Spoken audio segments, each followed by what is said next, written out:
नमस्कार मित्रों, स्वागत है आप सभी का एक बार फिर से हमारे YouTube चैनल ज्ञान दर्पण सागर में। आज की इस वीडियो में आप जानेंगे माता भद्रकाली ने महिषासुर के सेनापतियों के साथ महिषासुर का वध कैसे किया। मित्रों, महर्षि मेध ने कहा, महिषासुर की सेना नष्ट होती देखकर उस सेना का सेनापति चिक्षुर क्रोध में भर देवी के साथ युद्ध करने के लिए आगे बढ़ा। वह देवी पर इस प्रकार बाणों की वर्षा करने लगा मानो सुमेरु पर्वत पानी की धार बरसा रहा हो। इस प्रकार देवी ने अपने बाणों से उसके बाणों को काट डाला तथा उसके घोड़ों व सारथी को मार दिया। साथ ही उसके धनुष और उसकी अत्यंत ऊंची ध्वजा को भी काटकर नीचे गिरा दिया। उसका धनुष कट जाने के पश्चात उसके शरीर के अंगों को भी अपने बाणों से बींध दिया। धनुष, घोड़ों और सारथी के नष्ट हो जाने पर वह असुर ढाल और तलवार लेकर देवी की तरफ आया। उसने अपनी तीक्ष्ण धार वाली तलवार से देवी के सिंह के मस्तक पर प्रहार किया और बड़े वेग से देवी की बाईं भुजा पर वार किया, किंतु देवी की बाईं भुजा को छूते ही उस दैत्य की तलवार टूटकर दो टुकड़े हो गई। इससे दैत्य ने क्रोध में भरकर शूल हाथ में लिया और उसे भद्रकाली देवी की ओर फेंका। देवी की ओर आता हुआ वह शूल आकाश से गिरते हुए सूर्य के समान प्रज्वलित हो उठा। उस शूल को अपनी ओर आते हुए देखकर देवी ने भी शूल छोड़ा और महाअसुर के शूल के 100 टुकड़े कर दिए और साथ ही महाअसुर के प्राण भी हर लिए। चिक्षुर के मरने पर देवताओं को दुख देने वाला चामर नामक दैत्य हाथी पर सवार होकर देवी से लड़ने के लिए आया और उसने आने के साथ ही शक्ति से प्रहार किया, किंतु देवी ने अपनी हुंकार से ही उसे तोड़कर पृथ्वी पर डाल दिया।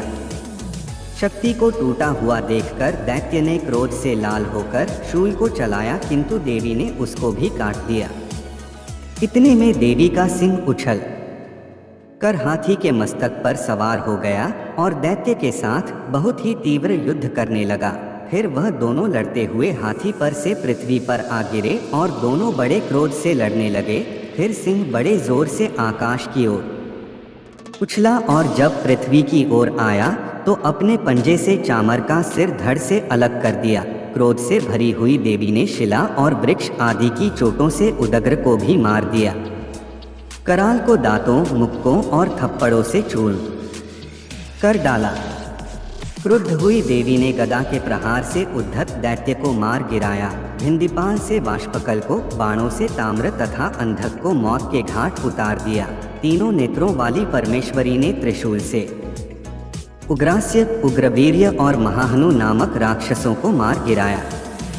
उसने अपनी तलवार से विडाल नामक दैत्य का सिर काट डाला तथा अपने बाणों से दुर्धर और दुर्मुख राक्षसों को यमलोक को पहुंचा दिया। इस प्रकार जब महिषासुर ने देखा कि देवी ने मेरी सेना को नष्ट कर दिया है, तो वह भैंसे का रूप धारण कर देवी के गणों को दुख देने लगा। उन गणों में कितनों को उसने मुख के प्रहार से, कितनों को खुरों से, कितनों को पूंछ से, कितनों को सींगों से, बहुतों को दौड़ाने के वेग से, अनेकों को सिंहनाद से, कितनों को चक्कर देकर और कितनों को श्वास वायु के झोंकों से पृथ्वी पर गिरा दिया। वह दैत्य इस प्रकार गणों की सेना को गिरा देवी के सिंह को मारने के लिए दौड़ा। इस पर देवी को बड़ा गुस्सा आया। उधर दैत्य भी क्रोध में भरकर धरती को खुरों से खोदने लगा तथा सींगों से पर्वतों को उखाड़ दो कर धरती पर फेंकने लगा और मुख से शब्द करने लगा। महिषासुर के वेग से चक्कर देने के कारण पृथ्वी क्षुब्ध होकर फटने लगी। उसकी पूंछ से टकराकर समुद्र चारों ओर फैलने लगा। हिलते हुए सींगों के आघात से मेघ खंड खंड हो गए और श्वास से आकाश में उड़ते हुए पर्वत फटने लगे। इस तरह क्रोध में भरे हुए राक्षस को देख चंडिका को भी क्रोध आ गया और वह उसे मारने के लिए क्रोध में भर गई। देवी ने पाश फेंक दैत्य को बांध लिया और उसने बंध जाने पर दैत्य का रूप त्याग दिया और सिंह का रूप बना लिया। और ज्यों ही देवी उसका सिर काटने के लिए तैयार हुई कि उसने पुरुष का रूप बना लिया, जो कि हाथ में तलवार लिए हुए था। देवी ने तुरंत ही अपने बाणों के साथ उस पुरुष को उसकी तलवार ढाल सहित बींध डाला। इसके पश्चात वह हाथी के रूप में दिखाई देने लगा और अपनी लंबी सूंड से देवी के सिंह को खींचने लगा और गर्जने लगा। देवी ने अपनी तलवार से उसकी सूंड काट डाली। तब राक्षस ने एक बार फिर भैंसे का रूप धारण कर लिया और पहले की तरह चराचर जीवों सहित समस्त त्रिलोकी को व्याकुल करने लगा। इसके पश्चात क्रोध में भरी हुई देवी बारंबार उत्तम मधु का पान करने लगी और लाल लाल नेत्र करके हंसने लगी। उधर बलवीर्य तथा मद से क्रुद्ध हुआ दैत्य भी गर्जने लगा। अपने सींगों से देवी पर पर्वतों को फेंकने लगा। देवी अपने बाणों से उसके फेंके हुए पर्वतों को चूर्ण करती हुई बोलियो, मूढ़, जब तक मैं मधुपान कर रही हूँ तब तू गरज ले और इसके पश्चात मेरे हाथों तेरी मृत्यु हो जाने पर देवता गरजेंगे।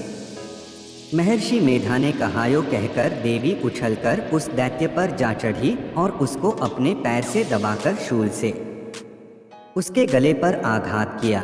देवी के पैर से दबने पर भी दैत्य अपने दूसरे रूप से अपने मुख से बाहर होने लगा।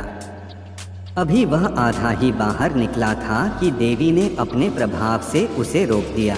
जब वह आधा निकला हुआ ही दैत्य युद्ध करने लगा तो देवी ने अपनी तलवार से उसका सिर काट दिया।